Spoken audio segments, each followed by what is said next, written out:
This morning, our veteran's voice takes us back to the end of World War II. Marvin Belcher, with dreams of becoming a pilot, and that desire landed him at Minter Field in Shafter. He would take to the air over Germany, but not at the controls of a plane.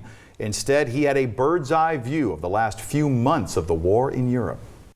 Not only his salvation, but his guidance through the years. Marvin Belcher's faith runs deep. He spoke as one having authority. He teaches Sunday school at the Church of the Brethren in Bakersfield. His faith at the core of his existence. While nearing graduation from Modesto High School in the early days of World War II, he truly believed his destiny would be in the clouds over Europe. Again, I tried to be a pilot. I applied, and it was out here at Minter Field. He landed in Shafter in early 1943. The facility covered in planes, barracks, even a pool. And it wasn't long before he learned his future would include flying, but at a different set of controls. You know, they need gunners more than they need pilots. So I was small enough, 139 pounds. They said, well, you'll fit in the ball turret really well. So that was my assignment, and I was glad for it. I liked that position. Marvin left Shafter for flexible gunnery school in Arizona. Then his crew was assembled in Florida before flying a B-17 to England.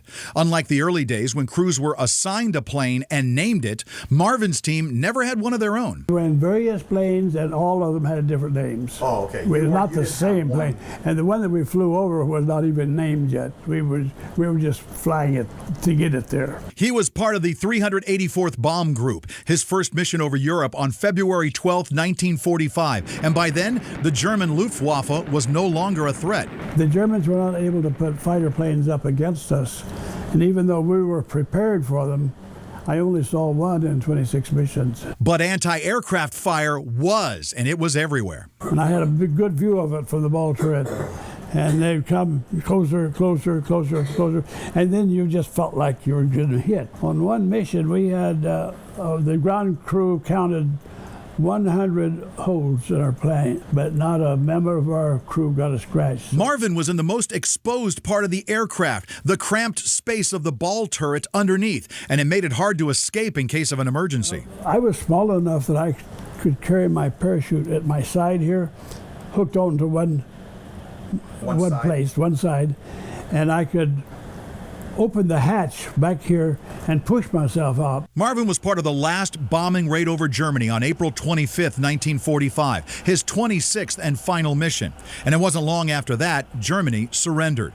Shortly thereafter, Marvin volunteered for duty in the Pacific. I was on my way, and lo and behold, they dropped the bombs on Hiroshima and Nagasaki. He was discharged in November and returned home with thoughts of becoming a minister, but instead entered teaching and administration, and for 35 years worked in the Bakersfield City School District.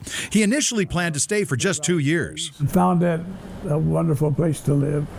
We enjoyed the church, we enjoyed the school district, we enjoyed the people, you see. Not to mention his calling to teach at church, his faith carrying him through some of the most dangerous moments of his life. When you're approaching a target and you can't take evasive action and those rounds are going off all around you, for me at least, I was in prayer mode. I can't speak for others, but I think that was not an uncommon experience. Uncommon for many, but not Marvin. He still answers the call to serve at 93.